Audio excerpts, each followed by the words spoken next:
Y quiero invitarle a que abra su Biblia en el libro de Apocalipsis. Apocalipsis, y estamos en el capítulo 1. Estuvimos hablando de que es importante que todo hombre en todo contexto aprenda a orientarse. Y como se ha explicado anteriormente, orientarse tiene que ver con saber dónde está el oriente. Eso significa de una manera sencilla saber por dónde sale el sol. Si usted está en un lugar y sabe identificar por dónde salió el sol, has identificado el oriente y de tal manera ya puedes también ubicar el norte, el sur y el occidente. Esa era la importancia de orientarse en la antigüedad. Y para el creyente hoy por hoy, Cristo es el sol. Cristo es el que nos muestra cómo orientarnos. Cristo es indispensable para la orientación espiritual. Cristo es indispensable para la iglesia. Cristo es necesario para ti y para mí. Y solo cuando contemplamos la gloria de Cristo podemos comprender la autoridad de su voz y el peso de sus palabras. Y precisamente lo que hemos visto hasta el momento en el libro de Apocalipsis, desde el versículo 1 hasta el versículo 16, es que Cristo es la revelación, Cristo es quien revela, Cristo es la promesa cumplida y Cristo es el que va a cumplir las promesas pendientes de juicio, justicia y galardones futuros. En pocas palabras, Cristo lo es todo para nosotros. No solamente hablamos de que Cristo es nuestro sol que nos orienta, sino que ustedes saben en qué contexto se encuentra. ¿Por qué es necesario que el cristiano, el creyente, se pueda orientar? Bueno, es necesario que el creyente se aprenda a orientar porque el mundo en el que vivimos es hostil. Porque la cultura que tenemos es contraria a nuestro pensamiento. La cultura en la que usted y yo vivimos es contraria a nuestra moral. La cultura en la que usted y yo vivimos es contraria a nuestros principios bíblicos. De tal forma que si usted no se orienta por medio de Cristo, la única opción que usted va a tener para orientarse es el mundo que es contrario a Cristo. Y eso significa que te vas a desviar. Eso significa que vas a perder el norte. Por eso es necesario aprender a orientarse con Cristo. Y a la luz del pasaje que tenemos frente a nosotros hoy, Apocalipsis capítulo 1, versículos 9 a versículo 20, habíamos dicho de que íbamos a trabajar este tema en 3 secciones. La primera es Cristo quien llama a su siervo. Apocalipsis 1, versículos 9 al 11, eso ya lo vimos. Y estábamos desarrollando el tema de Cristo que se revela en gloria. Versículos 12 al 16. En medio de esa exposición vimos que Juan, siendo el siervo llamado por Cristo, conserva una actitud humilde, diciendo que es hermano y compañero. Usted lo ve allí, versículo 9. Yo, Juan, hermano de ustedes y compañero. Juan, el apóstol, el último apóstol que estaba allí más o menos entre los años 90 y 95 después de Cristo. Juan se presenta no como el apóstol del Señor, como los grandes apóstoles de hoy, los pseudoapóstoles. Bueno, no, realmente Juan se presenta como humilde, diciendo que es hermano y diciendo que es creyente. Y esa idea de hermandad expresa intimidad, expresa cercanía, mientras que el término compañero significa o demuestra humildad. Se reconoce como alguien que está corriendo la misma carrera, la misma carga, la misma batalla. De tal forma que cuando usted va a la Biblia y usted dice, oh, el apóstol Pablo, o uno dice, vea qué grande el apóstol Pedro. Bueno, ellos tuvieron una gran tarea que fue iniciar la predicación del Evangelio, donde se mostraba a Jesucristo como el cumplimiento de la ley, quien había muerto, había resucitado y había dejado unas promesas. Pero más allá de eso, no era diferente a ti y a mí. Era una persona que también, personas que también tuvieron que lidiar con este mundo. De tal forma que precisamente es tan obvio que tuvieron que lidiar en este mundo igual que nosotros, porque Juan dice que es hermano y compañero en tres aspectos muy particulares. Uno, la tribulación, el reino y la perseverancia en Jesús. La tribulación, el reino y la perseverancia en Jesús. Cuando Juan dice que él es hermano y compañero en la tribulación, él está diciendo que él también padeció sufrimientos como todos los creyentes, pero sufrimientos por causa del Evangelio, por causa de la predicación del Evangelio. Si tú quieres sentirte hermano y compañero dentro de la iglesia, en la tribulación debes predicar el Evangelio para que entiendas por qué el mundo es hostil, para que puedas comprender por qué la cultura es adversa y contraria a nuestros principios. Si tú no predicas el Evangelio, nunca vas a poder entender lo que significa la tribulación para el creyente. Juan, quien predicó el Evangelio, supo lo que era la tribulación. Es la presión que el mundo ejerce contra quienes no se conforman a sus caminos. De tal forma que usted y yo debemos entender que el cristiano fiel sufrirá hostilidad por su fe y por su moral bíblica. Juan también enseña que él es hermano y compañero en el reino. ¿Qué reino? El reino prometido. Un reino que fue iniciado por el Señor Jesucristo al nacer. Se presentó como Hijo de Dios y por esa causa, esa fue la causa por la cual lo crucificaron. Y la Biblia enseña en diferentes pasajes de las Escrituras que hay un reino prometido, un reino literal, un reino terrenal, un reino futuro. Y solamente voy a enunciar algunos pasajes que muestran esta profecía. Isaías 9, versículos 6 y 7 dice que el trono de David será establecido con justicia y paz eterna. Usted no ve en estos momentos justicia ni paz eterna. ¿Por qué? Porque aún el reino no ha sido establecido. Daniel capítulo 2 versículo 44 dice, Dios levantará un reino que no será jamás destruido. Y cuando Daniel estaba presentando esa profecía, debe entenderse de la misma manera como se entendían los otros reinos. En la visión que Daniel le presenta al rey de Babilonia, dice, hay una cabeza de oro, hay un pecho de plata, hay unos muslos de bronce y hay unas piernas de barro y hierro. Y todos esos reinos, o toda esa estatua simbolizaba distintos reinos terrenales. De tal manera que cuando hay una piedra en la visión que destruye esta estatua, debe ser entendida de la misma manera como se entendieron los reinos anteriores, de manera literal. Ahora, cuando usted ve la historia de la humanidad, no vemos un reino que jamás ha sido destruido, pero fue una profecía que se cumplió en parte, porque los reinos que Daniel profetizó se levantaron, gobernaron y cayeron. Y usted lo puede constatar históricamente, el reino de Babilonia, el reino de los medos y los persas, el reino de los griegos y por último los romanos. De tal forma que el libro de Daniel, capítulo 2, versículos 44, nos apunta hacia un reino futuro que jamás será destruido. El libro de Zacarías, capítulo 14, versículo 9, dice que Yahvé será rey sobre toda la tierra. Y cuando usted ve también la profecía de Zacarías, no está diciendo que Dios gobierna todo porque es el creador de todo, sino que el contexto dice que Yahvé personalmente será el rey de todo, presencialmente, en un lugar físico.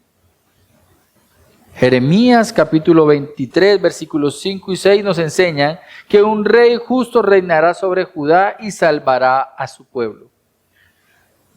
Desde que Jeremías da esa profecía, nunca Israel y como tal el reino de Judá ha tenido un rey reinando sobre ellos con justicia. De tal manera que es una profecía que aún está por cumplirse. Precisamente Juan está hablando de un rey de un reino, del cual él es un súbdito. Y él está pronunciando la llegada del rey que vendrá. Precisamente, las últimas palabras de Jesús a sus discípulos es: así como me han visto ir, así regresaré.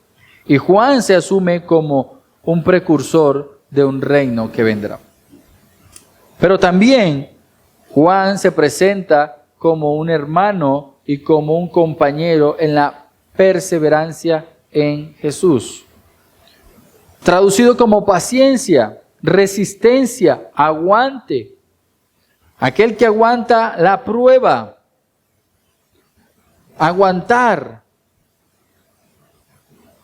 tiene que ver con una esperanza activa y firme. No como aquel que dice, bueno, pues ya eso fue lo que me tocó, entonces ni modo. Sino como aquel que dice, vivo de esta manera porque sé lo que espero. Como agua y vegetales, porque de lo contrario estaría desobedeciendo al rey, fueron las palabras de Daniel. Su esperanza no era algún día me rescatarán de Babilonia, sino que vivió dentro de Babilonia cumpliendo la palabra de Dios. Esa era perseverancia en la verdad. Romanos capítulo 5 versículos 3 al 4 nos enseñan que la tribulación produce paciencia y la paciencia produce carácter probado.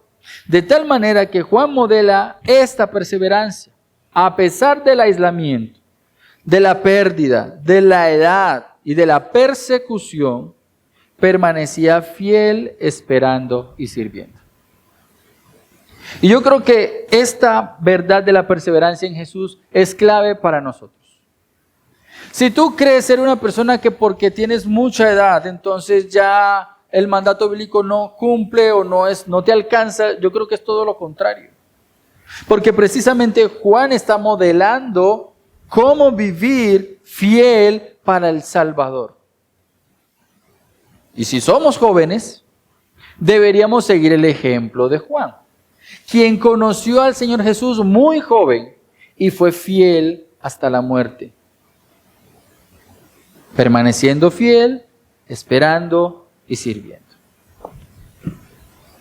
También vimos, a la luz del pasaje, allí dice que Juan estaba en la isla de Patmos y en el Espíritu en el día del Señor. De manera breve diremos simplemente que lo más posible es que este día del Señor sea el día domingo, ¿sí? Y ese día tuvo una visión en la cual escuchó una voz y Dios le ordenó escribir a 7 iglesias. Y estas iglesias estaban formadas como en una especie de círculo en el territorio, de tal manera que iba a ser fácil enviar esta carta. ¿De qué carta estamos hablando? Pues todo el libro de Apocalipsis. Todo el libro de Apocalipsis. Un mensaje específico para cada iglesia y un mensaje general para la iglesia que queda en términos proféticos. ¿Qué pasaba con las iglesias de esa época que estaban padeciendo persecución? Bueno, las iglesias reflejaban una realidad espiritual variada. Y eso da a entender que no todas las iglesias tienen las mismas dificultades o los mismos problemas. Algunas soportaban la persecución fielmente, como lo hacía la iglesia de Esmirna. Otras luchaban contra la corrupción doctrinal, como en Pérgamo o en Tiatira. Otras luchaban con la apatía o la arrogancia espiritual, Sardis y Laodicea. Y lo interesante es que todas ellas estaban cerca, relativamente cerca. Unas estaban en Medellín, otras estaban en Envigado, otras estaban en La Ceja, otras estaban en Bello. Relativamente es un territorio cercano, pero cada iglesia tenía una dificultad particular. Eran cristianos comunes como tú y como yo, enfrentaban la tentación de vivir para Cristo en un sistema que exaltaba todo lo contrario. Y yo no sé si tú te das cuenta, pero hoy por hoy lo común no es que te digan por la televisión, ve a la iglesia, congrégate y alaba al Señor. ¿Cada cuánto lo ves? Tú coges el bus que de la Estrella va hasta San Antonio y Prado y tú prendes la emisora y dice, arrepiéntete que el Señor viene. Eso es lo que escuchas, ¿cierto? No. El sistema de este mundo te incita a todo lo contrario. Te incita a negar la fe. La voz de Cristo entonces en este pasaje no es genérica.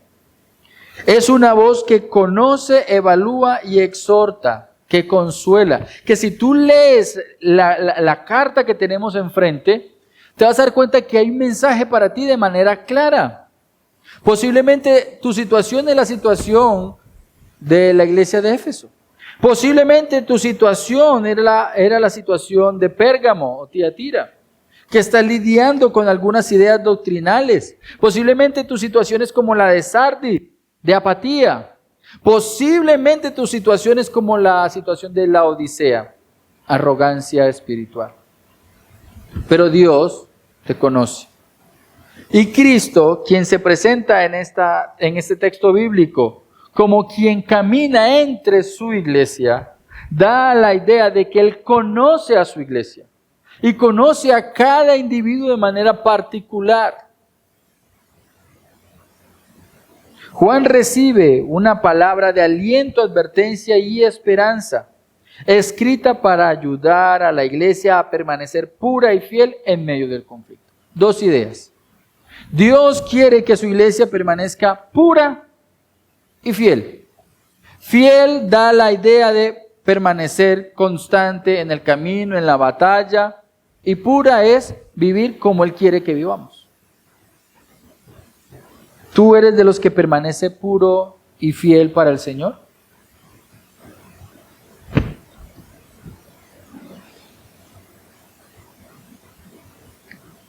Al igual que en los días de Juan, vivimos en un mundo que promueve la idolatría, la inmoralidad, experimentamos la presión social y obviamente pues hoy también hay ídolos modernos. Ídolos modernos. Creo que uno de los ídolos modernos que más nos están aquejando es la comodidad. La comodidad. Y esa comodidad se dice de muchas maneras. Tú te lo mereces, no hay necesario esforzarse tanto, ¿cierto? Pero si la cosa sigue como andamos en este país, un gobierno que se presenta impío, no ateo, impío, hago referencia en contra de la verdad de las Escrituras, pero acepta cualquier otra forma de religiosidad. Tú y yo debemos saber que es necesario orientarnos. ¿Y cómo nos orientamos? Mirando a Cristo, mirando a Cristo, mirando a Cristo. ¿Dónde está Cristo? Versículo 13. Bueno, en medio de los 7 candeleros. Juan ve a Cristo en medio de los candeleros. Esto nos habla de su presencia continua y activa en medio de su pueblo. Si tú eres pueblo de Dios, Cristo está en medio tuyo. Si esta iglesia predica la palabra de Dios, si es fiel a la palabra de Dios, entonces Cristo está aquí en medio de nosotros. Y te está mirando, y te está observando, y está juzgando tu actitud. O está premiando tu fidelidad, pero está en medio de nosotros. Él camina en medio de nosotros, supervisa cómo vivimos, dirige la manera como debemos andar, evalúa y cuida a su iglesia desde adentro. Muchas veces nos hacemos la idea de que Cristo está lejos, pero el pasaje de Apocalipsis nos dice que no está lejos, está en medio de nosotros. ¿Cómo vivirías si fueras consciente siempre de que Cristo está en medio de nosotros? Si está delante de ti. De tal forma que Cristo no ha abandonado a su iglesia. Aún en medio de las pruebas, de la confusión y de la apatía, Él está presente. Y está presente de una manera muy particular. Está presente con autoridad. No está ahí presente como diciendo, bueno, haz lo que quieras, como te parezca. No. Él se presenta con autoridad. El pasaje mismo dice que su voz era como de truenos, de muchas aguas. Una voz que no se puede ignorar. Y no es una abstracción teológica, es una realidad. Él está aquí, Él nos ve, Él nos oye. Por eso oramos. Y cada vez que se abre la Escritura y se predica la Escritura, Él te está hablando.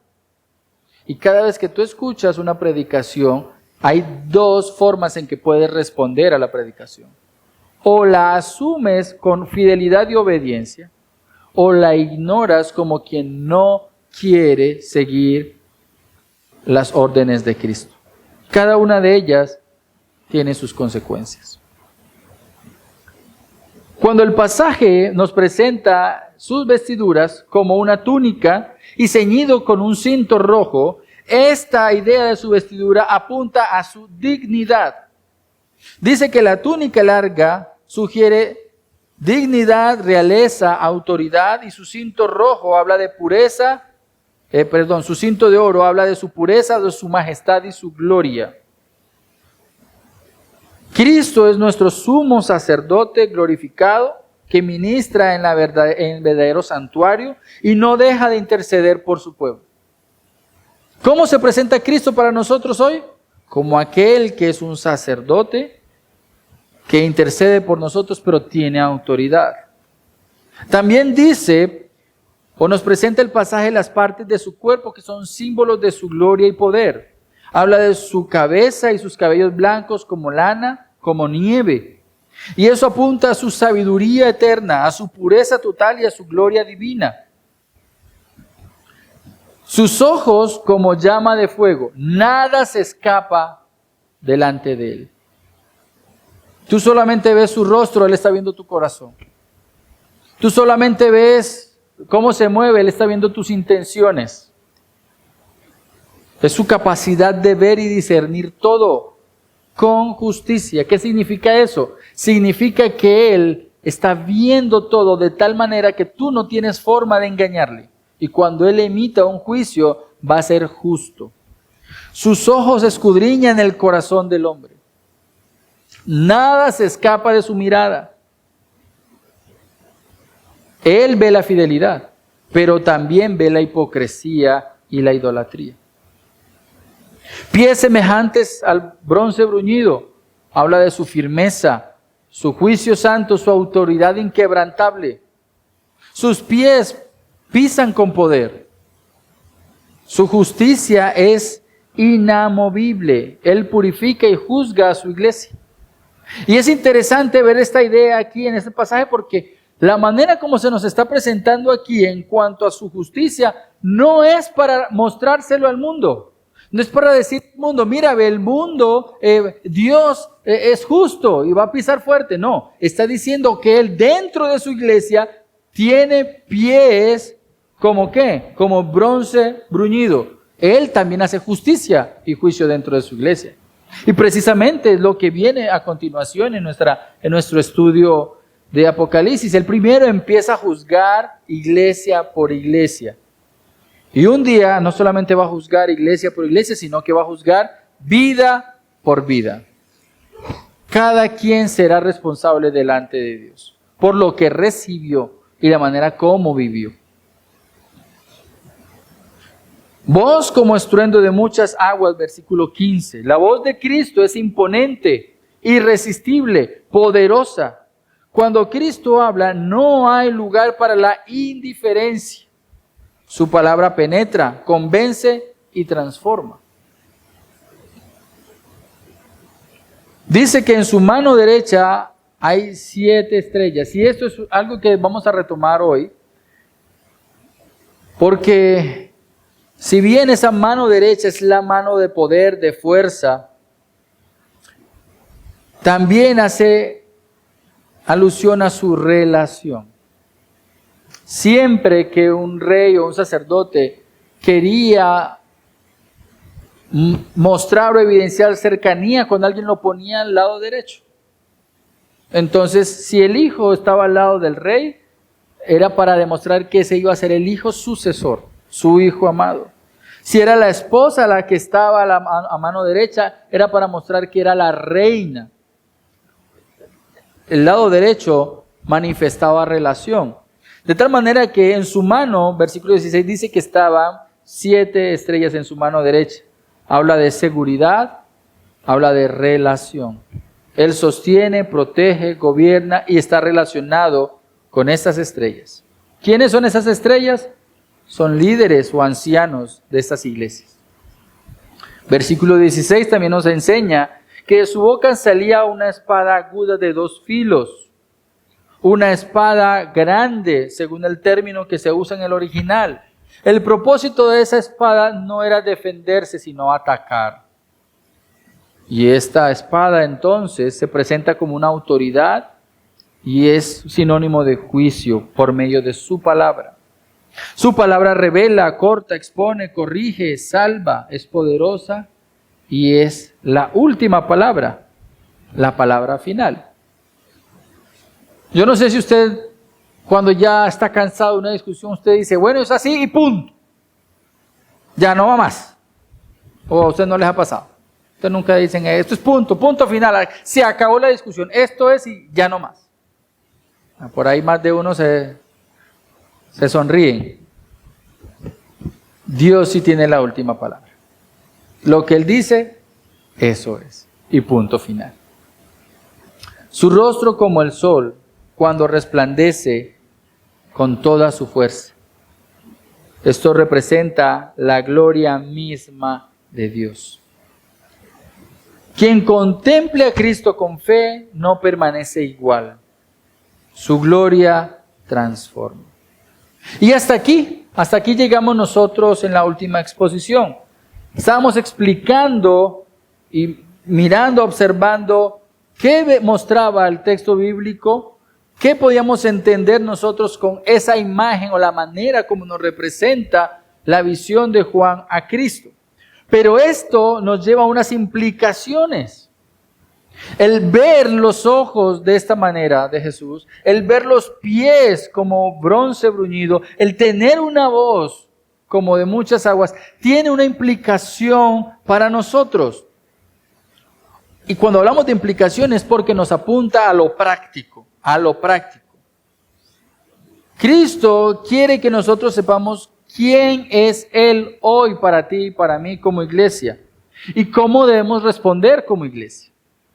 Y la primera idea que quiero compartir con ustedes es esta. Cristo está presente y comprometido con su iglesia. Cristo está presente y comprometido con su iglesia. Cristo no está ausente ni distante. Él camina en medio de los candeleros, versículo 13 lo dice. Precisamente el capítulo 2, versículo 1 dice, escribe el ángel de la iglesia en Éfeso, el que tiene las 7 estrellas en su mano derecha, aquel que anda entre los 7 candeleros. Y Cristo está en medio de nosotros. ¿Cómo? Bueno, por medio de su palabra, por medio del Espíritu Santo, por medio del obrar de las palabras de nuestros hermanos. Él está en medio de nosotros de manera real y activa con cada creyente que ha nacido de nuevo. Él no deja a su pueblo. Mateo capítulo 18, versículo 20 dice que incluso donde hay 2 o 3 reunidos juzgando con justicia entre la iglesia, allí estoy yo, le dijo Jesús a sus discípulos. En tiempos de confusión, en tiempos de persecución, en tiempos de apatía, los cristianos necesitan recordar que Cristo no se ha ido. Vive contigo, vive conmigo. Él sigue siendo el pastor soberano. Él cuida con celo de su rebaño. Y por eso debemos tener cuidado incluso nosotros cómo actuamos e interactuamos con nuestros hermanos. Por eso es importante aprender incluso a actuar con amor.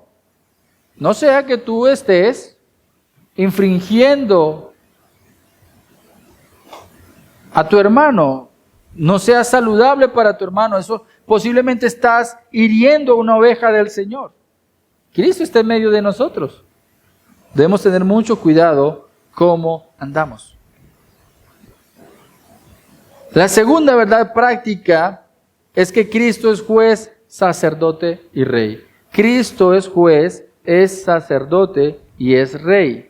Y la visión reúne imágenes sacerdotales, su vestidura, reales, como su rostro resplandeciente y su gloria, y judiciales, su boca como espada, sus ojos como fuego.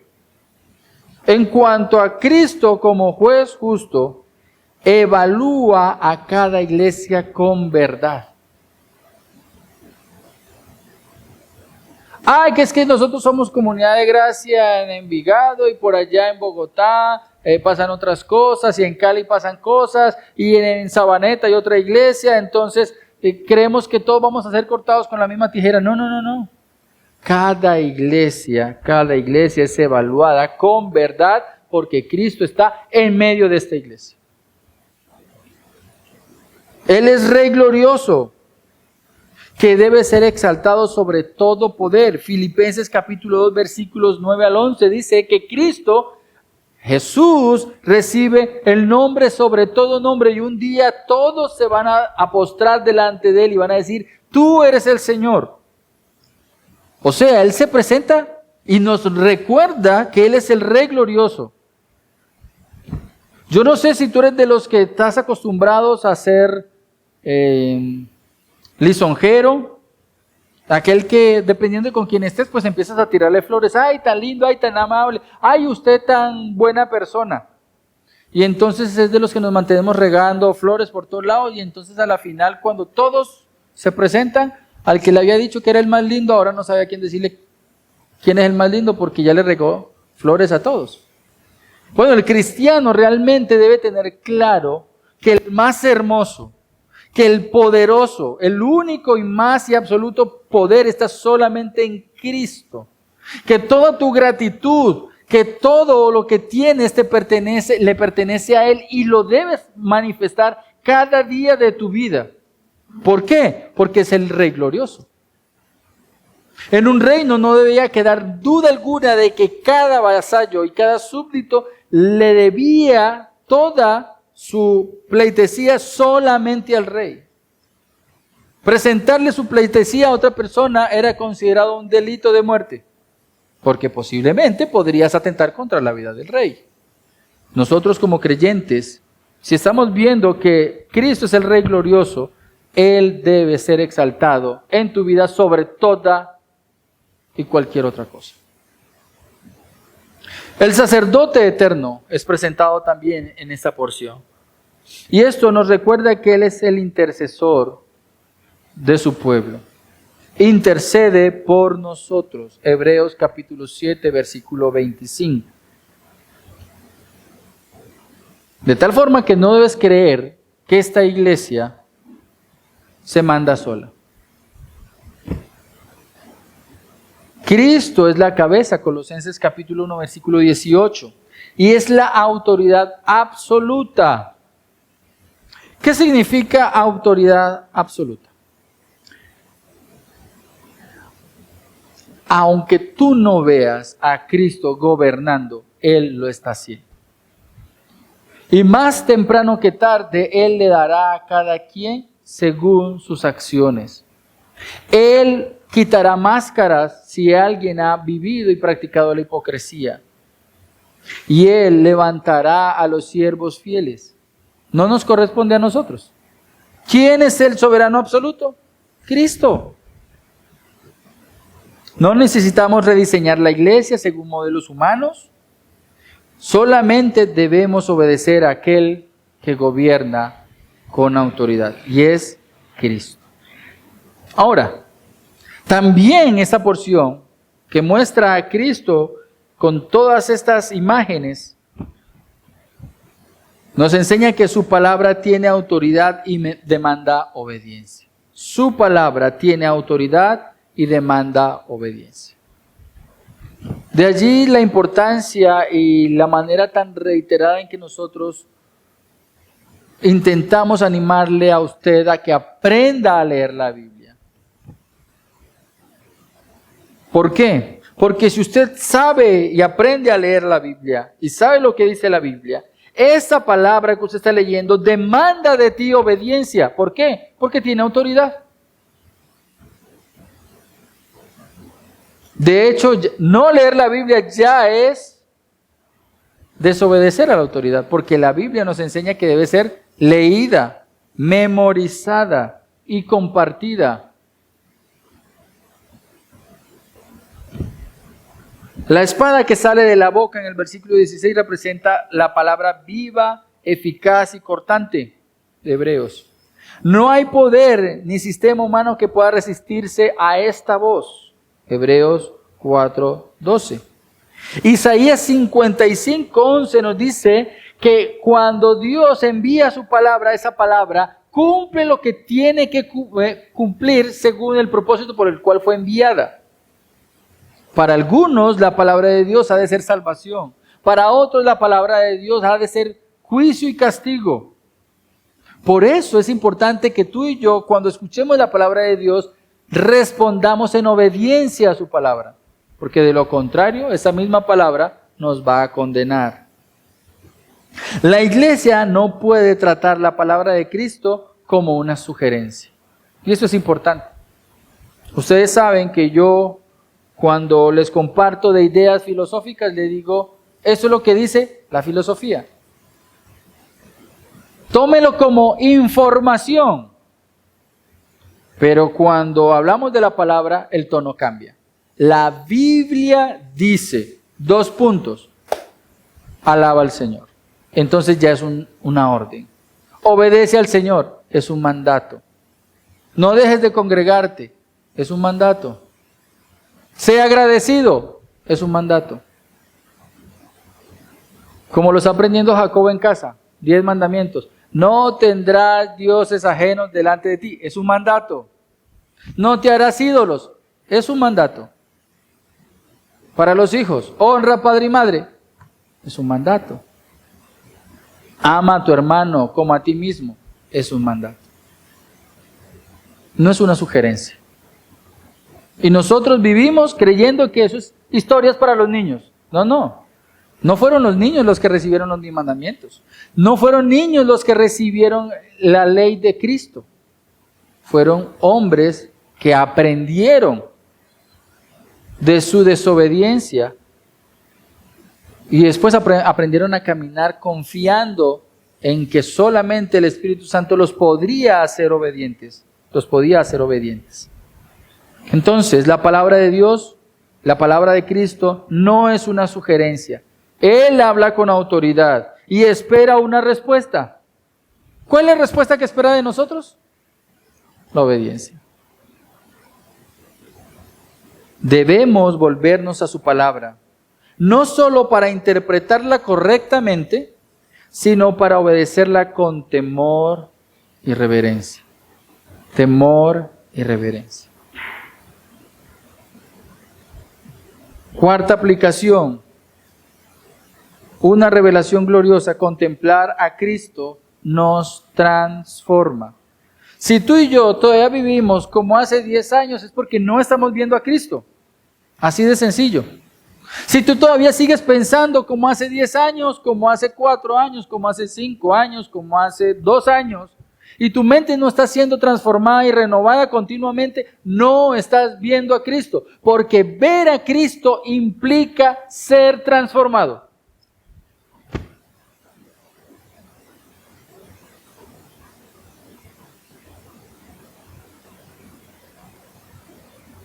Su rostro resplandece como el sol. Y esta luz no es simplemente una idea estética, es una verdad transformadora. Ver a Cristo en las Escrituras, con la ayuda del Espíritu Santo, cambia la mente, el corazón y la vida del creyente. Segunda a los Corintios, capítulo 3, versículo 18, nos enseña lo siguiente. Somos transformados de gloria en gloria al contemplar al Señor. El Salmo 34:5 nos enseña que los que miraron a Él fueron alumbrados. Antes de mirar a Cristo estabas en tinieblas, estabas en oscuridad, pensabas como el mundo, vivías como el mundo, te gustaba comer la basura. Pero ahora ves a Cristo y entonces todo lo ves a la luz de Cristo y comes la verdad, consumes la verdad, hablas la verdad. no podríamos seguir siendo los mismos después de haber visto a Cristo.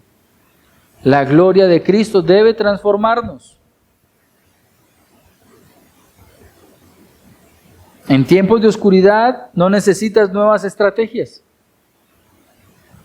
Necesitas una nueva contemplación de Cristo glorificado.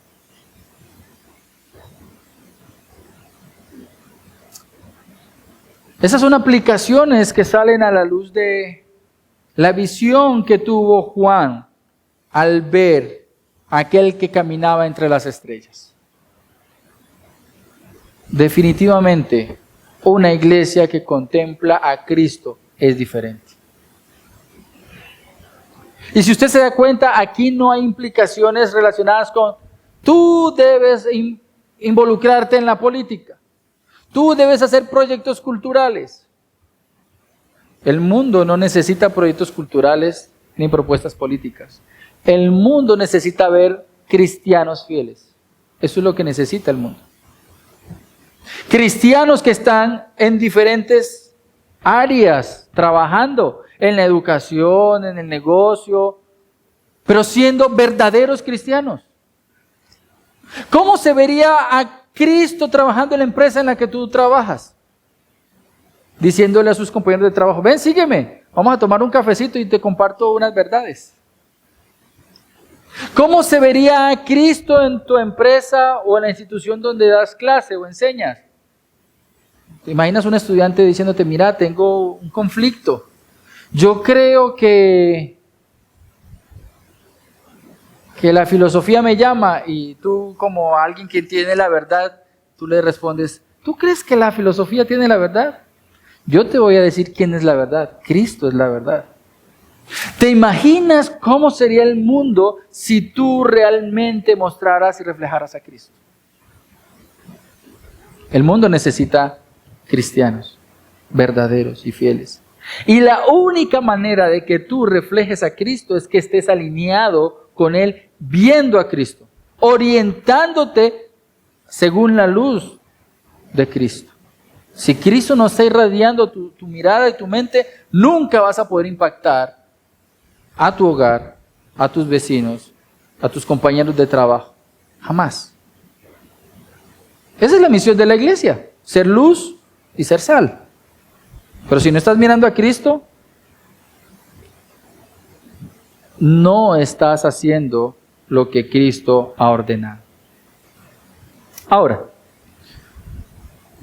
vamos a leer del versículo 17 al versículo 20. Acompáñenme a Apocalipsis capítulo 1, versículo 17 al versículo 20. Y dice así: cuando lo vi, caí como muerto a sus pies.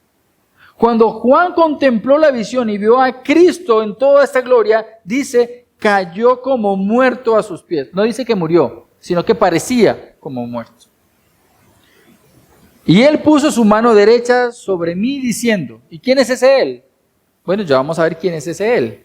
Él puso su mano derecha sobre mí diciendo, no temas, yo soy el primero y el último, el que vive y estuve muerto, pero ahora estoy vivo por los siglos de los siglos. Esta idea, siglos de los siglos, era el término que se usaba para hablar de eternidad.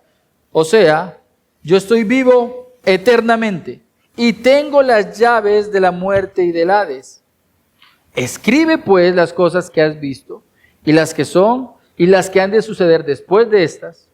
En cuanto al misterio de las 7 estrellas, y esto es lo hermoso, no nos quedó a nosotros a libre interpretación. ¿Qué vamos a entender por estrellas? ¿Qué vamos a entender por candelabros? El mismo pasaje nos dice quiénes son las estrellas y qué son los candelabros.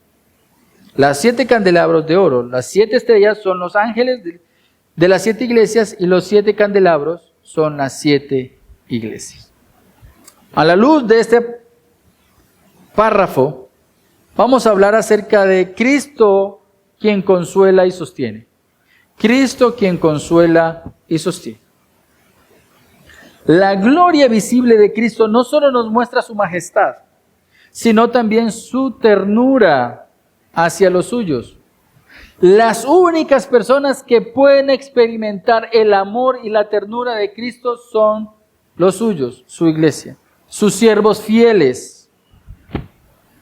Recuerda, Pedro lo negó 3 veces, pero era uno de los suyos. ¿Y qué hizo Jesús? Fue a su encuentro y le preguntó 3 veces, ¿me amas? ¿Cuál era el tono de Jesús? ¿De reproche? ¿O era un tono tierno y amoroso? Obviamente era una actitud tierna y amorosa, y esa es la actitud con la que se acerca Jesús a nosotros. Y así se acercó también a Juan, un siervo inútil. ¿Por qué? Porque no dependía de él cumplir las misiones que le habían sido encomendadas, dependía de que Cristo mismo lo sostuviera. Cristo se presenta con ternura hacia los suyos. Juan, como fiel siervo de Jesucristo, experimenta algo que cada creyente necesita en momentos de debilidad. Si tú estás débil, si te sientes débil por causa del Evangelio, si te sientes agotado, cansado porque ves que luchas, oras y no es lo que quisieras ver, déjame decirte que Cristo está a tu lado, te consuela, te fortalece, pero no solamente te deja ahí como fortalecido, sino que te fortalece para continuar la tarea. Por eso también envía. Y usted se da cuenta que el pasaje dice que cuando Juan vio lo que vio, cayó como muerto. Y es algo particular del encuentro con Jesús. Los encuentros con Jesús siempre resultan en algo parecido. Si usted se da cuenta, Isaías, cuando vio la visión en Isaías 6:5, su expectación era como de, me voy a morir, porque he visto a Dios. Ezequiel cayó rostro en tierra cuando la gloria de Dios lo rodeó. Ezequiel 1:28. Daniel perdió fuerzas ante la visión celestial en Daniel capítulo 10, versículos 8 y 9. Y Pablo cayó a tierra ante la luz del Cristo resucitado cuando Cristo le pregunta, ¿a quién persigues? ¿Me estás persiguiendo a mí, Pablo? Ver a Cristo tal como es produce humildad. Si tú y yo no vivimos en humildad es porque posiblemente no hemos visto ni contemplado a Cristo.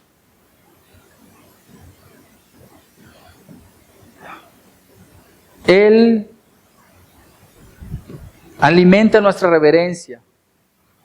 Verlo a Él nos lleva a ser quebrantados. Nadie puede permanecer altivo ante su gloria. Nadie. Y yo creo que fue un momento hermoso para Juan, al final de sus días, volver a contemplar a Cristo en gloria. Si usted recuerda, Juan fue uno que teniendo a Jesús en su ministerio terrenal, en un momento, en un pequeño lapso, lo vio glorificado. Y de un momento a otro pues, se perdió otra vez la gloria y de ahí para allá, cruz, y lo vio ascender, pero humano. Y aquí, después de muchos años, lo vuelve a ver en gloria. Y posiblemente esto generó esperanza en Juan, pero también reverencia. Si usted se da cuenta, el texto no dice que Juan salió corriendo otra vez a abrazarlo. No. Humilde se humilló. Reverenciado, quebrantado. Y eso nos debe recordar a nosotros que tú y yo no somos nada realmente delante de Dios. Si Dios se presentara hoy delante de nosotros, ¿cuál sería nuestra actitud? Pues yo te voy a decir cuál es la actitud de un hipócrita. Intentarían apedrearlo o crucificarlo, porque eso fue lo que hicieron los fariseos. No solamente esto. Los compañeros que iban al lado de Saulo cuando iban camino a Damasco, escucharon, pero no les pareció importante la voz. Y aunque solamente Saulo fue el que vio la visión, a estos hombres que acompañaban a Saulo, aunque escucharon, prefirieron seguir con su vida tal cual era. Si tú y yo somos hipócritas, así escucháramos la voz de Dios aquí, no le prestaríamos atención. Pero si realmente somos de los que hemos tenido el privilegio de conocer a este Salvador, tendríamos que humillarnos con reverencia. Y es la invitación que le hago a la iglesia en esta mañana. Si tú puedes contemplar que el Cristo que aparece en esta visión es tu Dios, deberíamos postrarnos en humillación y decirle: Señor, realmente debo vivir para ti y obedecerte solamente a ti. Cerrar tus oídos para no prestarle atención a lo que el mundo enseña. Lo tremendo es que el mundo puede ser tu esposo, tu esposa, tus hijos, tu mamá, tu familia, tus vecinos, y para ti muchas veces podrían parecer sabios, pero realmente son necios.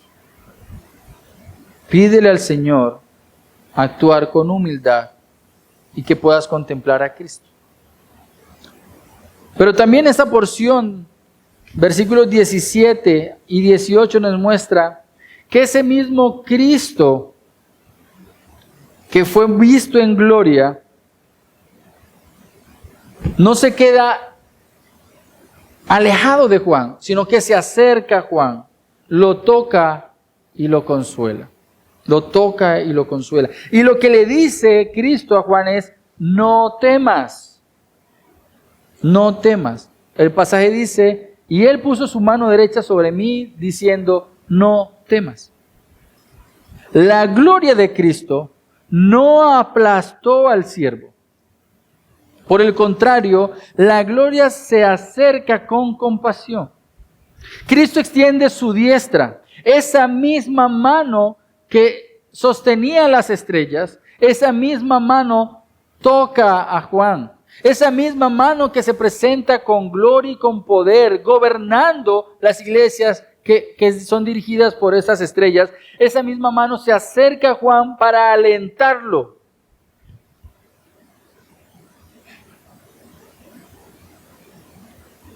No temas.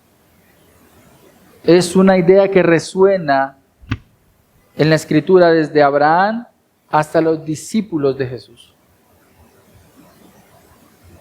No temas fueron las palabras de Dios a Moisés.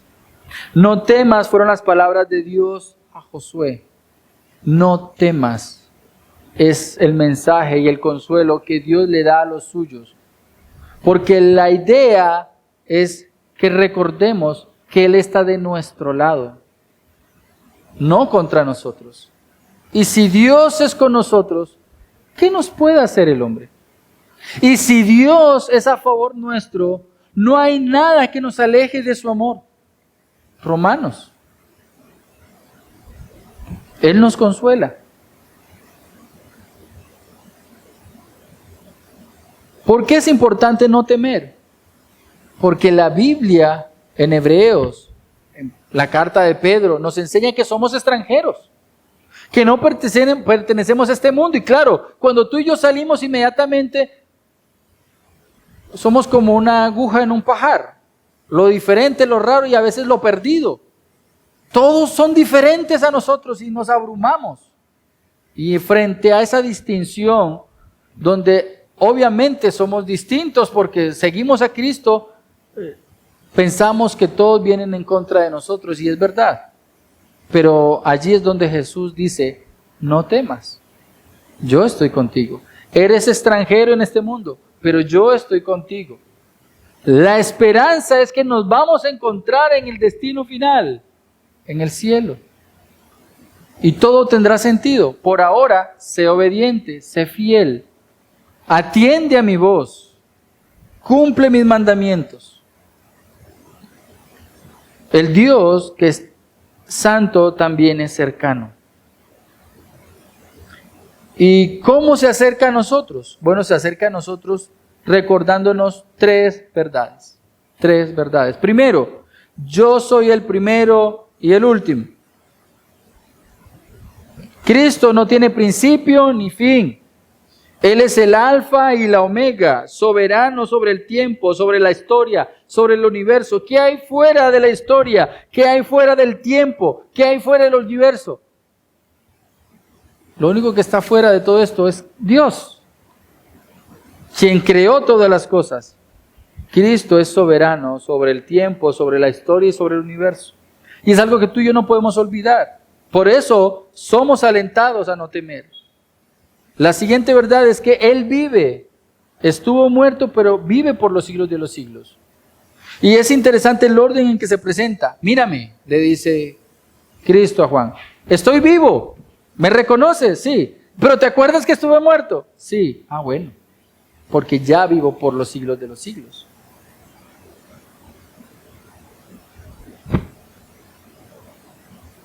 Su humanidad fue verdadera. Murió.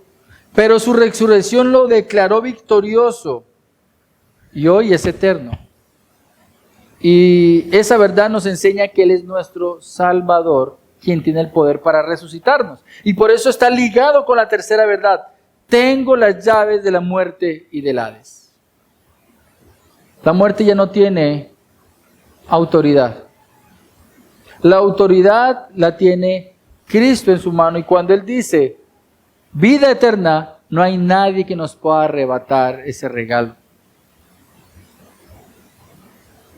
La muerte no tiene la última palabra. La última palabra la tiene Cristo. ¿Tú perteneces a Cristo? Si tú perteneces a Cristo, Él ha decretado bendición y vida eterna para los suyos. Y Él ha decretado que vas a tener fuerzas hasta el último día. Y Él ha decretado que tú vas a poder tener puertas de escapes para la tentación, para la aflicción, y nadie podrá contra ti si le perteneces a Cristo. Ese mismo Cristo glorioso que abruma a Juan, lo restaura con su verdad. Por lo tanto, no debemos temer su gloria si estamos unidos a Él por fe. Los únicos que deben temer a Cristo son los inconversos. Y por eso prefieren seguir alimentando su mente creyendo que Dios no existe, que la Biblia no es así. Pero eso es una mentira que no durará mucho.